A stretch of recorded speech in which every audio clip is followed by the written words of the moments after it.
नमस्ते हमारे प्यारे भाई। कैसे हैं प्यारे दोस्तों? राधे राधे भाई। कैसा लग रहा है? हम लोग रेलवे के एग्जाम्स के लिए क्या पढ़ रहे हैं मेरे भाई? रेशियो पढ़ रहे हैं, सॉरी परसेंटेज आज खत्म करेंगे, फिर रेशियो शुरू करेंगे हैं? चलिए। हाँ, देखिए क्या कह रहा है ये। तब मेरी जीएफ ने टॉक दे दिया। चलिए शुरू करते हैं प्यारे बच्चों आज की कहानी। क्या मैं आपको सही से लाइव दिखाई दे रहा हूं? चलिए शुरू करते हैं बच्चों। हमने परसेंटेज प्रतिशत चैप्टर पूरा पढ़ लिया। कोई भी ऐसा कॉन्सेप्ट नहीं है जो मैंने आपको ना बताया हो।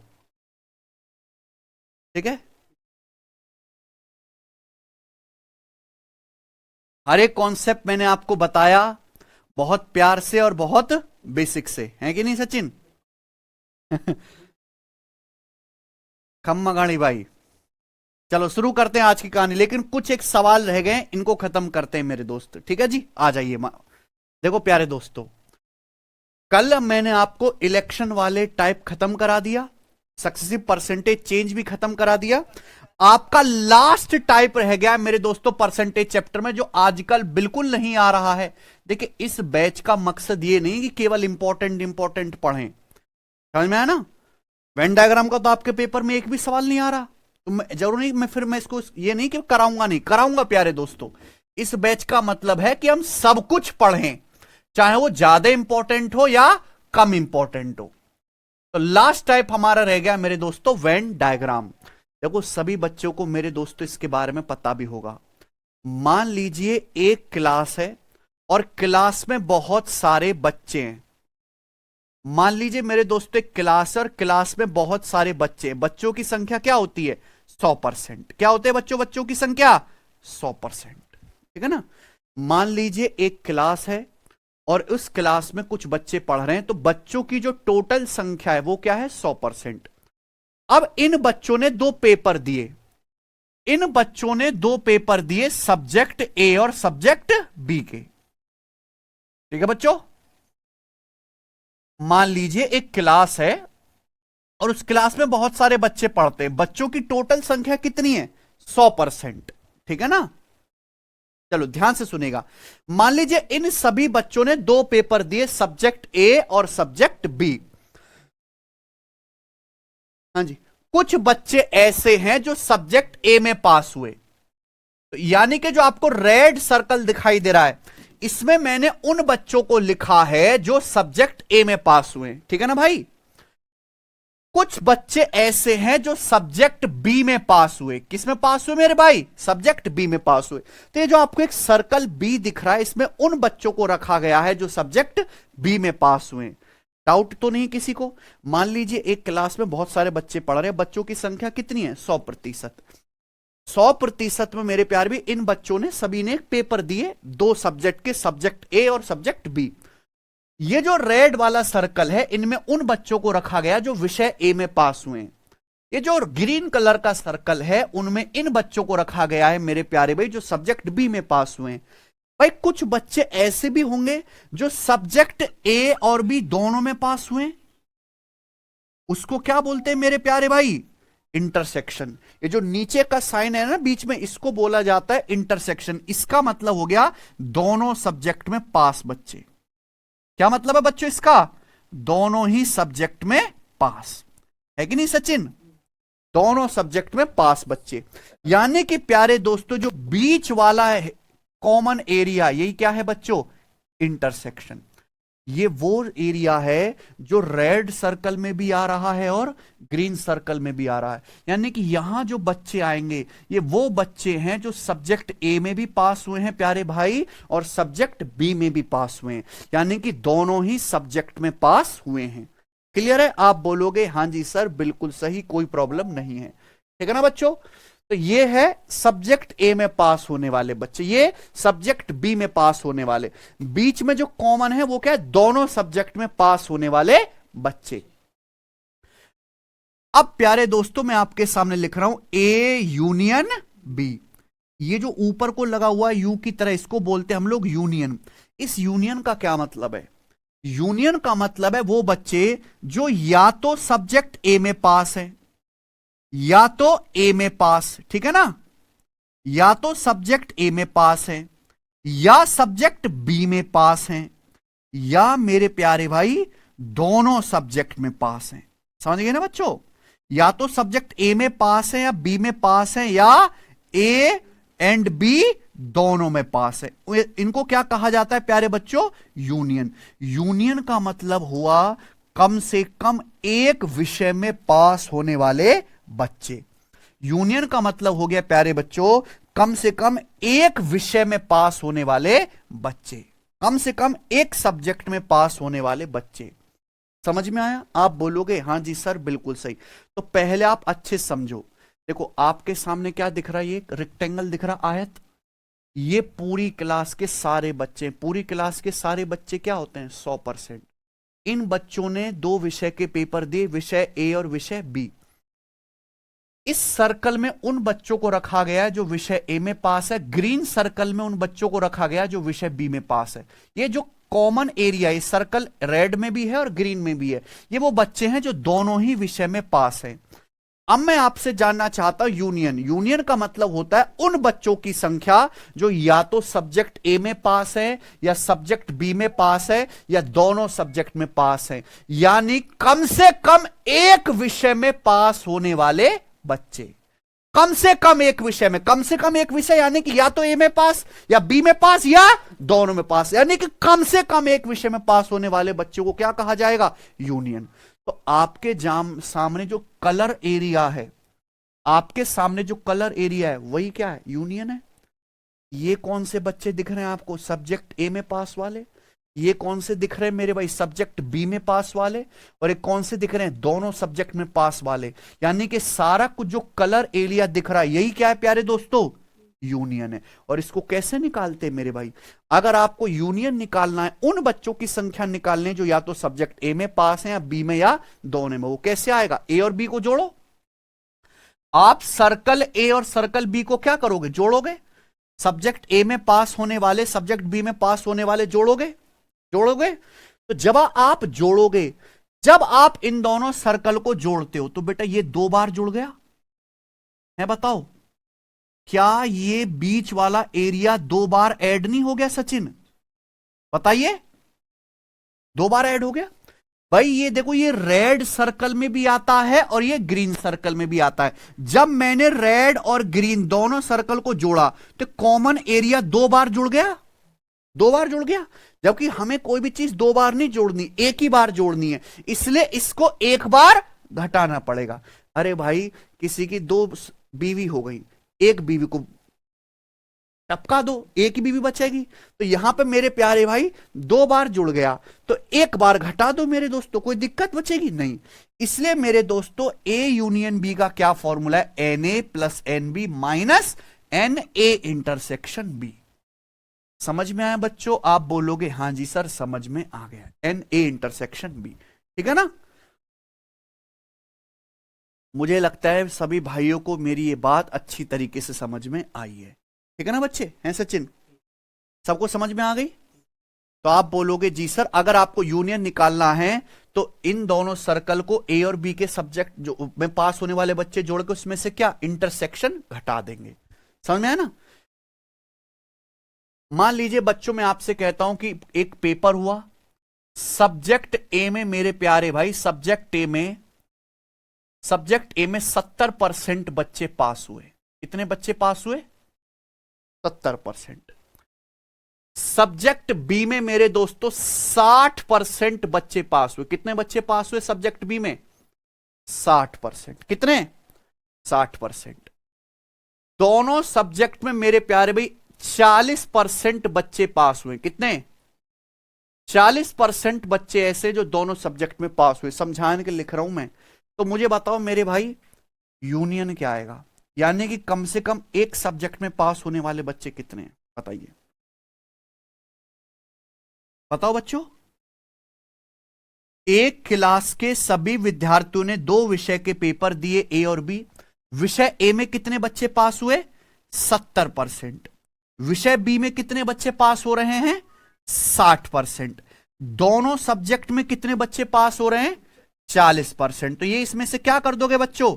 घटा दोगे, है ना। तो 7 6 13, 13 माइनस 4 9, यानी कि कितना आ गया? 90%।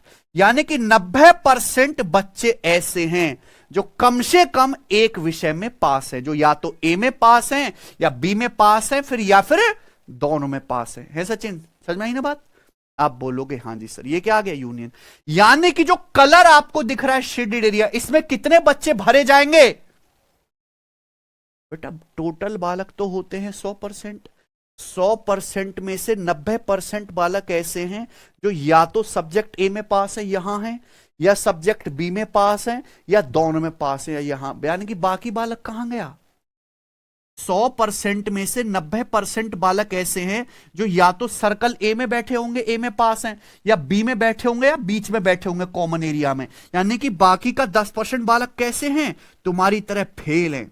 यानी कि 10% बच्चे कहां हो गए? फेल हो गए। यानी कि वो 10% बालक कहां रहा होगा? इस कलर एरिया के बाहर, शेडेड एरिया के बाहर, यानी कि यहां क्या हो बेटा? 10% बच्चे। आई ना बात समझ में? आप बोलोगे हाँ सर। यही कहलाता है वेन डायग्राम। ये क्या है? टोटल बच्चे। टोटल बच्चों में ये कौन से सब्जेक्ट ए में पास, ये कौन से सब्जेक्ट बी में पास, ये कौन से दोनों में पास। तो इस कलर एरिया के बाहर जो दिख रहा है वो क्या है? फेल बालक। तो 10% बालक क्या है? इस शेडेड एरिया के बाहर है, जो दोनों विषय में क्या है? फेल है। ठीक है ना बच्चे? आप बोलोगे सर मस्त। ठीक है। दोनों सब्जेक्ट में पास कितने हैं? 40%। दोनों सब्जेक्ट में कितने पास हैं?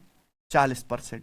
अच्छा, सब्जेक्ट ए में कितने पास हैं? तो ये पूरा सर्कल कितने का होना चाहिए? ये पूरा सर्कल कितने का होना चाहिए? 70% का है सचिन।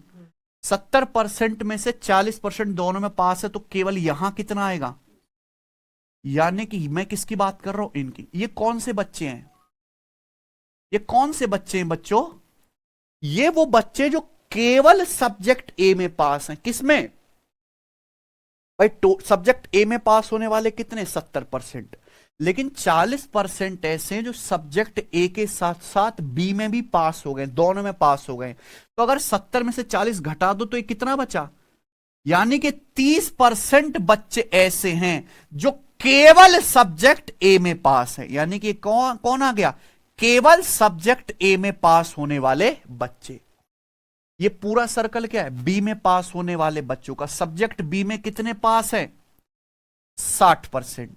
सब्जेक्ट बी में 60% बच्चे पास हुए हैं, लेकिन 40% ऐसे जो बी के साथ साथ सब्जेक्ट ए में भी पास हो गए। तो 60 में से 40 घटाओ तो यहां कितना आएगा? यानी कि 20%। मैं बात कर रहा हूं इन बच्चों की। ये वो बच्चे जो केवल सब्जेक्ट बी में पास है। कितने ऐसे? 20% बच्चे हैं। समझ में आया बच्चों? आप बोलोगे हाँ जी सर। और ये टोटल जोड़ जाड़ के कितना दिखेगा? 30 40 70 20 90 और 10% फेल। टोटल जोड़ के क्या दिखेगा? 100%। बताओ मजा आया कि नहीं आया? एक कंप्लीट वेन डायग्राम मैंने आपके सामने खोल के रख दिया। ठीक है बेटा? इससे ज्यादा ना तो मेरे पास समझाने के लिए कुछ है आपके एग्जाम के हिसाब से, ना जरूरी है, ठीक है, ना समय है। अब हम इस पे सवाल करते हैं। सवाल नंबर आपके सामने 69। बताओ,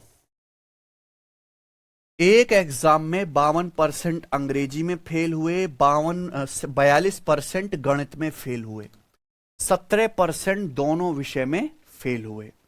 तो पूछा है दोनों विषय में कितने परसेंट बच्चे पास हुए। समझ में आ रहा है ना? 52% ऐसे हैं जो इंग्लिश में फेल हो गए एक एग्जाम में। ठीक है ना बच्चों? 42% ऐसे हैं जो मैथ में फेल हो गए। सब किसके बारे में लिखा हुआ है? फेल। 17% ऐसे हैं जो दोनों ही सब्जेक्ट में, इंग्लिश में भी फेल हो गए और मैथ में भी फेल हो गए। तो सवाल पूछ रहा है दोनों विषय में कितने परसेंट बच्चे पास हुए हैं। ठीक है ना? एक बात बताओ, या तो इंग्लिश में फेल होने वाले या मैथ में फेल होने वाले, यानी कि फेल एटलीस्ट वन सब्जेक्ट, यानी कि कम से कम एक सब्जेक्ट में फेल होने वाले बच्चों की संख्या निकाल सकते हो आप। वो क्या कहलाएगी? यूनियन। भाई यूनियन का क्या मतलब होता है गधो? यूनियन का मतलब होता है उन बच्चों की संख्या जो या तो इंग्लिश में पास हैं या मैथ में पास हैं या दोनों सब्जेक्ट में सॉरी, या तो इंग्लिश में फेल हैं या मैथ में फेल हैं या दोनों सब्जेक्ट में फेल हैं, यानी कि कम से कम एक विषय में फेल हैं। आप निकाल सकते हो यूनियन। तो यूनियन कैसे आएगा मेरे भाई? हाँ, यहां सब जगह फेल बच्चों की बात हो रही है। तो इंग्लिश में फेल होने वाले 52%, मैथ में फेल होने वाले 42%, दोनों सब्जेक्ट में फेल होने वाले 17%। ये क्या कर दोगे? इंटरसेक्शन घटा दोगे तो कितना आ जाएगा प्यारे बच्चों? ये 94। 94 में से 17 घटाओगे तो कितना आ जाएगा प्यारे बच्चों? 77। यानी कि 77% बच्चे ऐसे हैं जो या तो इंग्लिश में फेल हो गए या मैथ में फेल हो गए या दोनों में फेल हो गए। टोटल बच्चे कितने होते हैं? 100%।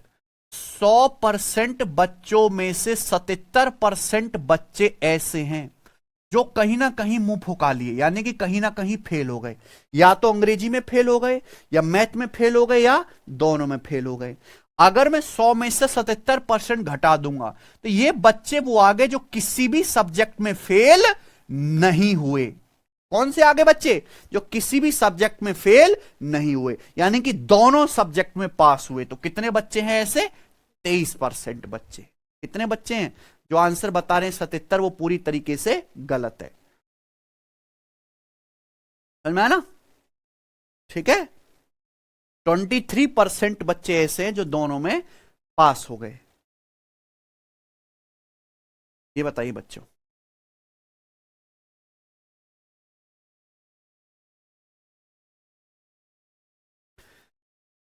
एक एग्जाम में 73% कैंडिडेट क्वांटिटेटिव एप्टीट्यूड टेस्ट में पास हुए, ठीक है ना? 70% जनरल नॉलेज टेस्ट में पास हुए, 64% दोनों सब्जेक्ट में पास हुए। ठीक है बच्चे? 6300 बच्चे ऐसे हैं जो दोनों सब्जेक्ट में क्या हो गए? फेल हो गए। तो बताइए उस एग्जाम में टोटल विद्यार्थी कितने थे? ये हम यहां पे किसके बारे में बात कर रहे हैं? पास होने वालों के। किसके बारे में बात कर रहे हैं? पास होने वालों के। ठीक है ना? देखो बच्चों, एक तो आपका सब्जेक्ट हो गया क्वांटिटेटिव एप्टीट्यूड यानी कि मैथ, और दूसरा सब्जेक्ट हो गया जीएस। 73% बच्चे ऐसे जो क्वांटिटेटिव एप्टीट्यूड में पास है, और 70% जनरल नॉलेज टेस्ट में पास है, और 64% दोनों सब्जेक्ट में पास है। किसमें? दोनों सब्जेक्ट में। यानी कि क्या है ये? इंटरसेक्शन। तो मेरे प्यार भी आप क्या निकाल लोगे यहां से? यूनियन। क्या निकाल लोगे? क्वांटिटेटिव एप्टीट्यूड और जनरल नॉलेज का क्या निकाल सकते हो? यूनियन। यानी कि या तो क्वांटिटेटिव एप्टीट्यूड सब्जेक्ट में पास होने वाले या जनरल नॉलेज टेस्ट में पास होने वाले, कम से कम एक सब्जेक्ट में पास होने वाले बच्चे निकाल सकते हैं। तो कितना आ जाएगा? क्वांटिटेटिव एप्टीट्यूड टेस्ट में कितने पास हुए? 70। जनरल नॉलेज टेस्ट में 70%, और इसमें से आप इंटरसेक्शन घटा दो, दोनों में विषय में पास होने वाले 64%। कितना आ गया प्यारे बच्चों? कितना आ गए? कितना आ गए? 79%। यानी कि 79% बच्चे ऐसे हैं जो या तो क्वांटिटेटिव एप्टीट्यूड में पास हैं या जनरल नॉलेज में पास हैं या मेरे प्यारे भाई दोनों सब्जेक्ट में पास हैं। ठीक है बच्चे? यहां तक किसी को कोई समस्या आ रही है? लेकिन सवाल में आपको क्या दे रखा है? तो कहीं ना कहीं मेरे दोस्तों पास हो रहे हैं, इसमें वो बच्चों की संख्या आ गई जो कहीं ना कहीं पास है, या तो क्वांटिटेटिव एप्टीट्यूड में पास या जनरल नॉलेज में पास या दोनों सब्जेक्ट में पास। बेटा टोटल बच्चे कितने होते हैं? 100%। 100% बच्चों में से 79% बच्चे ऐसे हैं जो कहीं ना कहीं एक सब्जेक्ट में या दोनों सब्जेक्ट में पास हो गए। 100% बच्चों में से 79% बच्चे ऐसे जो या तो एप्टीट्यूड में पास हो गए या जीके में या दोनों सब्जेक्ट में। तो अगर 100 में से 79 घटाऊंगा तो 21% बालक क्या हो गए? 21% बच्चे ऐसे हैं जो बिल्कुल बेकार है, दोनों विषय में क्या हो गए? फेल है। और दोनों विषय में फेल होने वाले कितने बच्चे हैं? 6300। 21% की वैल्यू ही क्या है? 6300। 1% कितना है? 21 दिया, 1% की वैल्यू 300। आपसे पूछा कुल विद्यार्थी, कुल विद्यार्थी कितना है? 100%, यानी कि 2 जीरो चुपका देने। क्या आंसर आ गया? मुझे लगता है मेरे सभी भाई समझ गए हैं, ये बताइए। करो। सवाल है स्टूडेंट आपके सामने यहां पर 71 बनाइए।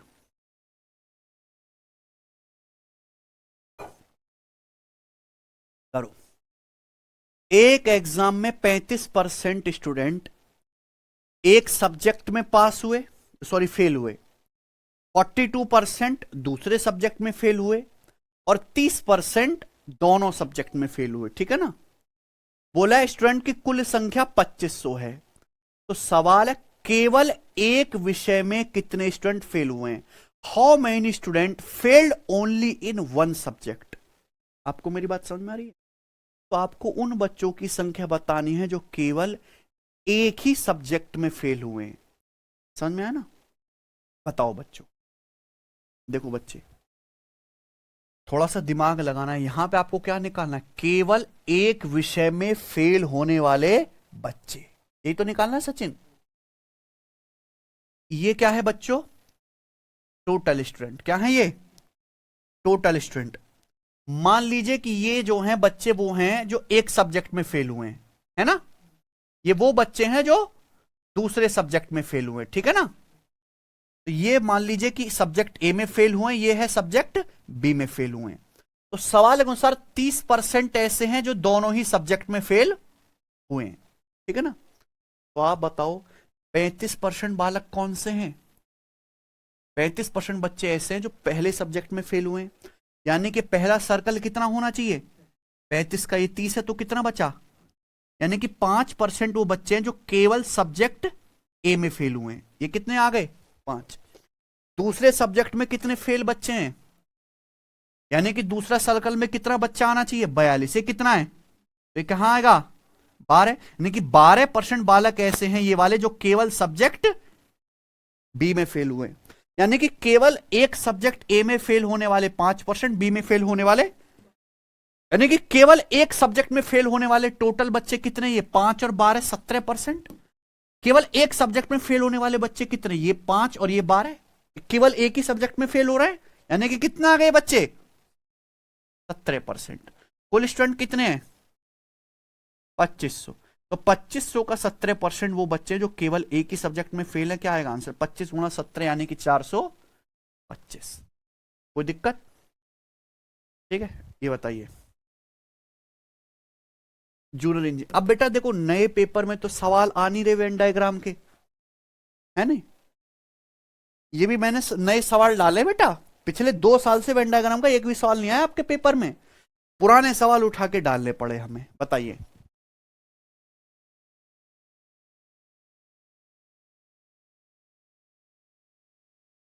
एक इलाके में किए गए सर्वे में पता चला कि 50% लोग न्यूज़पेपर ए पढ़ते हैं, 40% लोग न्यूज़पेपर बी पढ़ते हैं। 20% लोग ऐसे हैं जो ना तो न्यूज़पेपर ए पढ़ते हैं ना ही न्यूज़पेपर बी पढ़ते हैं, है ना? ए और बी दोनों न्यूज़पेपर पढ़ने वाले बच्चों की संख्या 500 है। अच्छा, दोनों न्यूज़पेपर पढ़ने वाले व्यक्ति कितने हैं? 500। तो आपसे पूछा कितने लोगों का सर्वे किया गया है, यानी कि आपसे पूछा टोटल नंबर ऑफ पीपल। ठीक है बच्चे, समझ में आ रहा है? बताइए। दोनों समाचार पत्र पढ़ने वाले कितने लोग हैं? 500। देखिए मान लीजिए ये एक सोसाइटी के टोटल लोग हैं। क्या है ये? एक सोसाइटी के टोटल लोग। समझ में आई बात? आप बोलोगे हाँ जी सर बिल्कुल सही। ये वो लोग हैं जो न्यूज़पेपर ए पढ़ते हैं, सॉरी, ये वो लोग हैं जो न्यूज़पेपर ए पढ़ते हैं और ये वो लोग हैं जो न्यूज़पेपर बी पढ़ते हैं। कुछ ऐसे भी होंगे जो दोनों न्यूज़पेपर पढ़ते हैं, है कि नहीं सचिन? ये न्यूज़पेपर ए पढ़ने वाले हैं, ये न्यूज़पेपर बी पढ़ने वाले हैं। अब बोला है 20% ना तो न्यूज़पेपर ए पढ़ते हैं ना न्यूज़पेपर बी पढ़ते हैं, यानी कि वो कहां होंगे? इन दोनों सर्कल के बाहर। ये ससुरे ऐसे जो ना ए पढ़ रहे ना बी पढ़ रहे, कुछ ना पढ़े ये। ठीक है बच्चे? तो मेरे प्यारे भाई, आपको इस सवाल को सॉल्व करने के लिए क्या निकालना है? ये निकालना है। इस सवाल में दिया क्या है, सवाल में ये तो दिया है दोनों न्यूज़पेपर पढ़ने वाले कितने हैं, 500, ठीक है ना बच्चे। अच्छा यहां यूनियन कितना आ जाएगा, या तो न्यूज़पेपर ए पढ़ने वाले या न्यूज़पेपर बी पढ़ने वाले कितने लोग हैं, 80%।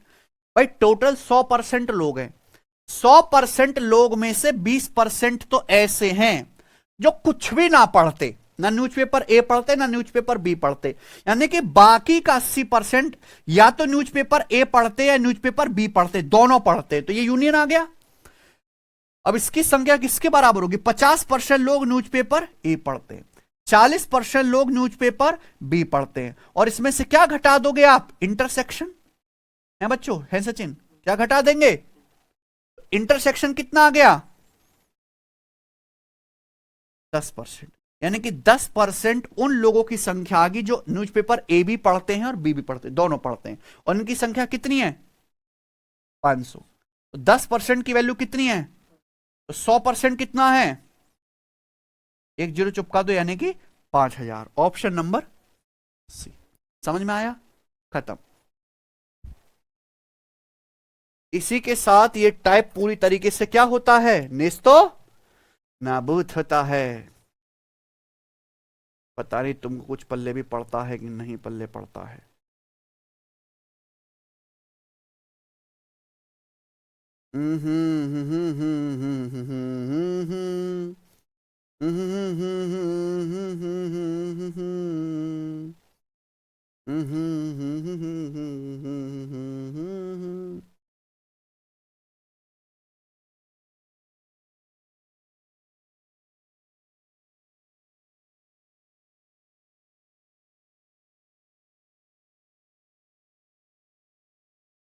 ये सवाल करके दिखाइए आप मुझे, तब मैं आगे बढ़ूंगा।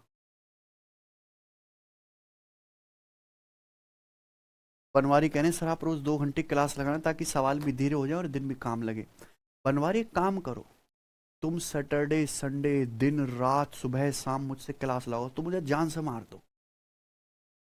तो तुम्हें पता भी है कि मैं कितने घंटे पढ़ाता हूँ दिन में, और मैं कितने घंटे कंटेंट बनाता हूँ, मैं कितने घंटे यूट्यूब पे पढ़ाता हूँ।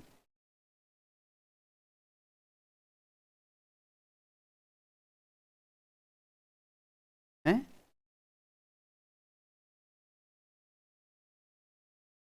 आप लोगों को ये लगता है कि हमने मास्टर का बैच ले लिया तो हमने मास्टर को खरीद लिया। अब हम बोलेंगे कोने में बैठ, कोने में बैठ, हम बोलेंगे 3 घंटे पढ़ा, 3 घंटे पढ़ा, हम कहेंगे रोटी मत खा, रोटी मत खा। ऐसा नहीं है भाई। पुलिस का बैच, रेलवे का batch, selection batch, mains batch, YouTube, घर, 2 बच्चे भी हैं मेरे, तुम्हारी तरह थोड़ना हूं मैं नल्लो हैं कि दिन भर तुम्हें पढ़ाता रहूं, गधा कहीं के। ज्यादा उम्मीद मत रखो, खून निकाल निकाल के नहीं देने वाला मैं तुम्हें पीने को अपना। सवाल करके दिखाओ 78। हाँ साइड हो गया।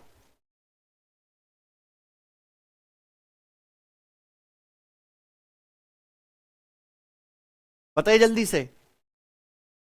केवल परसेंटेज और रेशियो, यही 2 चैप्टर हैं जो धीरे पढ़ाऊंगा, उसके बाद किसी की हिम्मत नहीं होगी देखना कि सर कैसे चल रहा, ठीक है।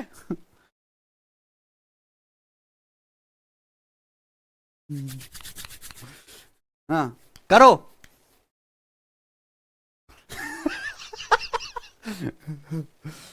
अरे जल्दी करके बताओ क्या आंसर है इस सवाल का। आ रहा, भी आंसर आ रहा है यार सब बच्चों का, गुड। क्या आंसर है भाई सवाल का, 1900 आंसर है, ठीक है ना। तो मुझे लगता है कि आपने अगर ये समझ लिया कॉन्सेप्ट, मैंने कॉन्सेप्ट इतने अच्छी तरीके से बता दिया कि आप वेन डायग्राम के सवाल आसानी से कर सकते हैं, ठीक है ना। अब बेटा ये चैप्टर लगभग समाप्त है, यहां पे 2 सवाल और है मिसलेनियस, ठीक है भाई। ये किसी टाइप को, इनकी कोई जात बिरादरी नहीं है इन सवालों की, इनको करते हैं और ये चैप्टर को हम समाप्त करते हैं, ठीक है बच्चों। क्या है, मिसलेनियस सवाल। आ जाइए, सवाल नंबर आपके सामने 73, बताओ, बताइए जी।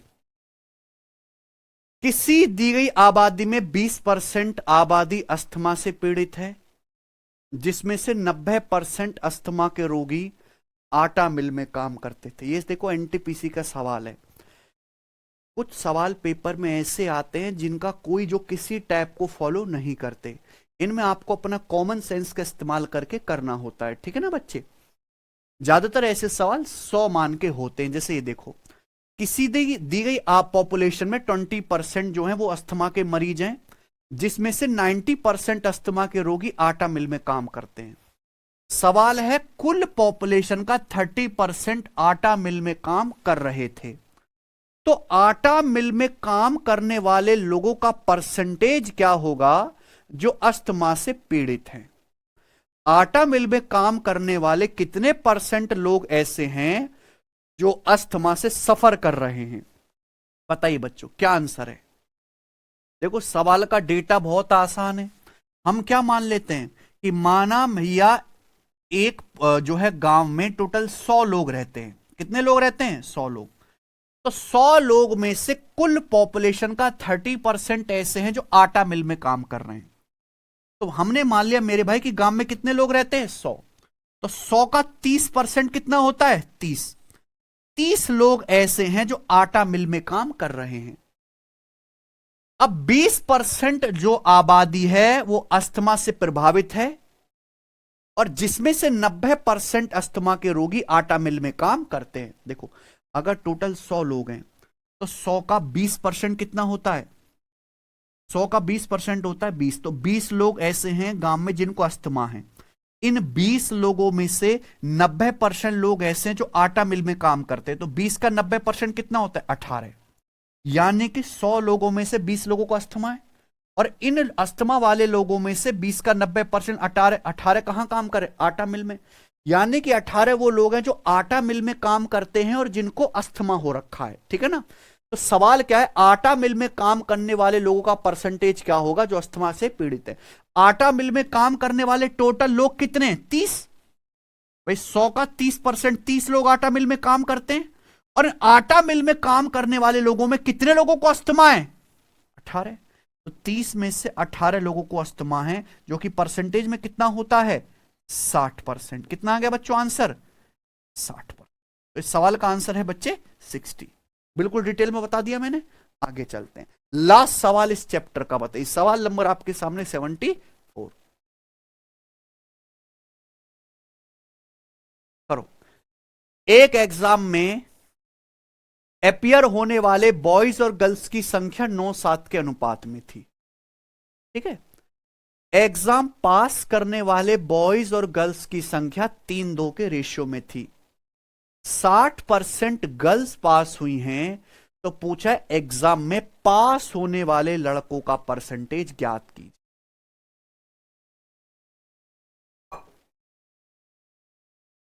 ठीक है भाई, चलिए बताओ बच्चों।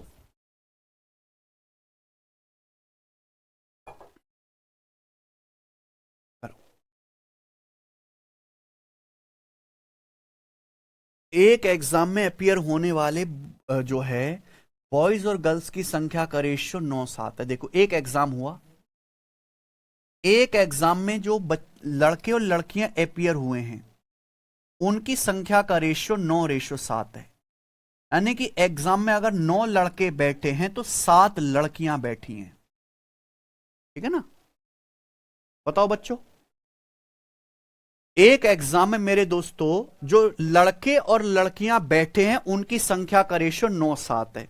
यानी कि 9 लड़कों ने अगर पेपर दिया है तो 7 लड़कियों ने पेपर दिया। यह सवाल कह रहा है।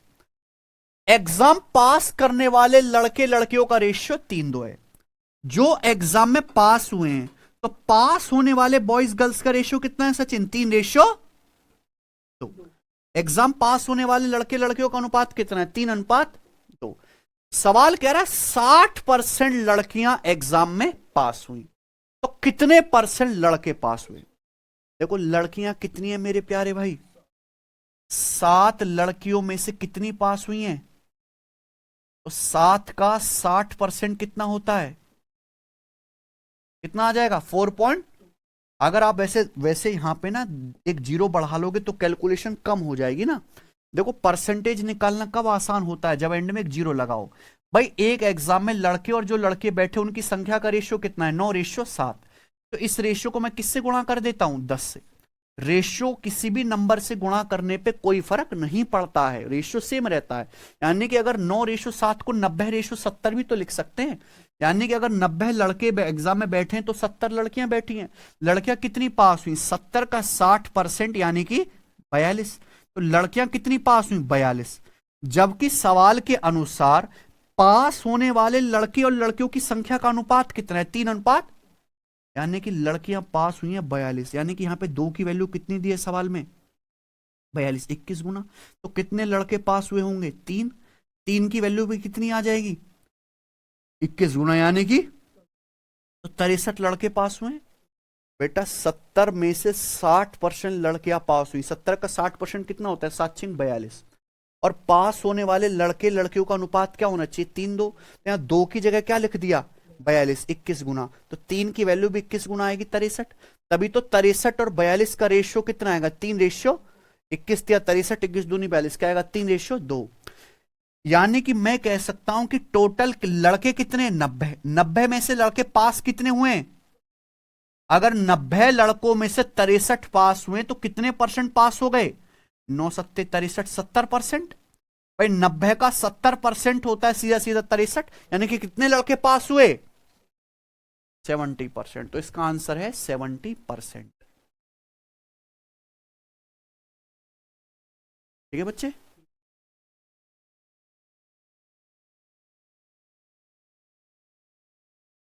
इसी के साथ परसेंटेज का ये जो चैप्टर है पूरी तरीके से प्यारे दोस्तों यहां पर एंड होता, ठीक है ना। मैंने आपको हर एक बात बता दी प्यारे बच्चों। ये मैंने बहुत धीरे धीरे पढ़ाया, उम्मीद से बहुत धीरे, क्योंकि हमने डबल टाइम लिया जितना हमारे टाइम स्ट्रक्चर है ना उसका। क्योंकि आप हमें बेसिक कॉन्सेप्ट क्लियर कराने थे। समय ज्यादा लग जाए लेकिन छूटना नहीं चाहिए, ठीक है बच्चों। अब हम इसके बाद करेंगे रेशियो यानी कि अनुपात, ठीक है भाई। काम करते हैं, कल से करते हैं मेरे भाई, ठीक है। आज इतना ही छोड़ते हैं भैया, आज मैं बहुत ज्यादा थक भी रहा हूं, कल से करते हैं, ठीक है। चलो आज इतना ही छोड़ते हैं बच्चों, ठीक है जी। ये chapter and, ratio and proportion नया चैप्टर है, कल से करेंगे। कल मैं रेशियो एंड प्रोपोर्शन की आपको सारी थ्योरी पढ़ा दूंगा, ठीक है जी। चलो।